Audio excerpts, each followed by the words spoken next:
సిద్దిపేట జిల్లా గజ్వేల్ నియోజకవర్గంలోని తూప్రాన్, గజ్వేల్ రెండు మున్సిపల్ స్థానాలను బీఆర్ఎస్ పార్టీ కైవసం చేసుకుంటుందన్నారు గజ్వేల్ నియోజకవర్గ incharge Vanteru Pratap Reddy.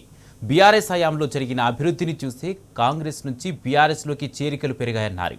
Gajwel MLA camp కార్యాలయంలో తూప్రాన్ మున్సిపల్ మాజీ వార్డు సభ్యులు ధనరాజ్తో పాటు 20 మంది కాంగ్రెస్ సీనియర్ నాయకులు, జగదేవ్పూర్ మండల్ కొత్తపేట గ్రామ ఇండిపెండెంట్ సర్పంచ్ తుమ్మల మహేష్తో పాటు వార్డు సభ్యులు ప్రతాప్ రెడ్డి సమక్షంలో బీఆర్ఎస్లో చేరారు.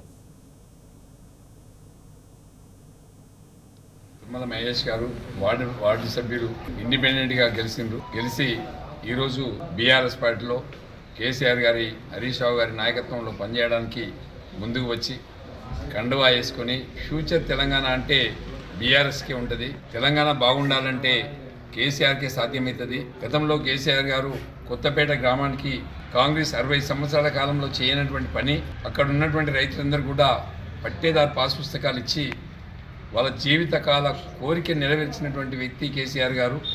దానిలో భాగంగానే మహేష్ గారు ఆ రోజు కేసీఆర్ గారు చేసినటువంటి అభివృద్ధిని, అదేవిధంగా ఆ గ్రామంలో ఉన్న సమస్యలు పరిష్కరించండి కాబట్టి ఈరోజు నేను ఇండిపెండెంట్గా గెలిచినా కూడా బీఆర్ఎస్ పార్టీలో పనిచేస్తా అని చెప్పి ముందుకు వచ్చినందుకు స్వాగతం తెలియజేస్తూ ఉన్నాం. కేసీఆర్ గారు అధికారంలో ఉన్నప్పుడు గ్రామ పంచాయతీ నిర్మాణం చేసుకున్నాం, కొత్త గ్రామ పంచాయతీలు ఏర్పాటు చేసుకున్నాం. అదేవిధంగా 24 అవర్స్ పవర్ ఇవ్వడం జరిగింది. ఇంటింటికి డ్రింకింగ్ వాటర్ మిషన్ భగీరథ ద్వారా ఇవ్వడం జరిగింది. గ్రామంలో గ్రామ పంచాయతీకి ట్రాక్టర్ కూడా ఇవ్వడం జరిగింది. గ్రామ పంచాయతీలో తడి చెత్త, పొడి చెత్త తీయడం, గ్రామ పంచాయతీలో ఒక గ్రేవ్యార్డ్ నిర్మాణం చేసుకోవడం, అదేవిధంగా నర్సరీ ఏర్పాటు చేసుకోవడం, దాంతో బాగు పల్లె ప్రకృతి వనాలు ఏర్పాటు చేసుకోవడం, గ్రామాలలో సీసీ రోడ్లు, డ్రైనేజీలు ఏర్పాటు చేసుకోవడం, గ్రామాన్ని అంగరంగ వైభవంగా ఆ గ్రామాలు అభివృద్ధి చేసుకోవడం జరిగింది. గతంలో కేసీఆర్ గారు అధికారంలో ఉన్నప్పుడు ఢిల్లీలో దాదాపుగా 33% తెలంగాణ గ్రామ పంచాయతీలు అవార్డులు, గ్రీన్ అవార్డు కానీ స్వచ్ఛ అవార్డులు కానీ తీసుకోవడం జరిగింది. మరి 2 సంవత్సరాల కాలంలో గ్రామాలలో డీజిల్ పోసుకోవడానికి కూడా డబ్బులు లేవు, గ్రామాలలో ట్రాక్టర్లు నడపలేని పరిస్థితి, తడి చెత్త పొడి చెత్త తీయలేని పరిస్థితి, సెక్రటరీలే జేబులకి వెళ్ళి డబ్బులు పెట్టుకొని పనిచేసిండ్రు.